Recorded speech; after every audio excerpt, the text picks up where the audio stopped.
What if the person you loved most began to change? Not slowly, not subtly, but in ways that defied all reason, all sanity. Do you truly know the person sleeping beside you, or living in your home? Their days were predictable, filled with shared laughter and comfortable routines. Then the changes began. Clara developed an aversion to sunlight, drawing the blinds even on the brightest days, claiming the light was too harsh. She stopped eating, refusing all food, yet her strength seemed to increase, her eyes taking on a disturbing, almost predatory gleam in the dim light. Clara sat in the center of the chaos, humming a discordant tune, her body twisted into an impossible position, her limbs bent at unnatural angles. When she saw him, her head snapped upright, and a guttural laugh, not her own, filled the room. Her eyes were no longer her gentle blue. They were a murky, depthless black. He never went back. He tried to tell people, but they just looked at him with pity, spoke of stress, of a breakdown. Our story concerns Clara, a gentle, kind-hearted woman who lived a quiet life with her husband, Ben,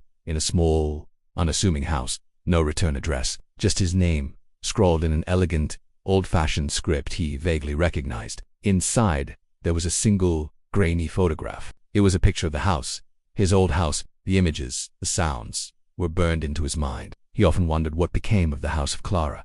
It started subtly, a new, unfamiliar scent in the house, like old iron and damp earth. Even after cleaning, Clara would simply stare at him, her head tilted at an odd angle, a faint, chilling smile playing on her lips. Her face was still contorted, her eyes still black, and beside her, impossibly, unervingly, stood a small, shadowy figure that looked exactly like a younger version of Ben. Her voice, once soft, began to deepen, taking on a gravelly quality, sometimes seeming to possess two distinct tones at once. She would speak in phrases that made no sense, ancient words and forgotten tongues, before snapping back to normal as if nothing happened. Ben, worried, urged her to see a doctor. One evening, Ben came home to find every piece of furniture in their living room overturned, some splintered. "Clara," he whispered, "what's wrong with you?" Ben tried to approach her, fear constricting his throat. It spoke in a language Ben couldn't understand, but the malice, the ancient hatred, was palpable. As he watched, Clara's frail body seemed to expand, her skin stretching, her face contorting into a mask of pure,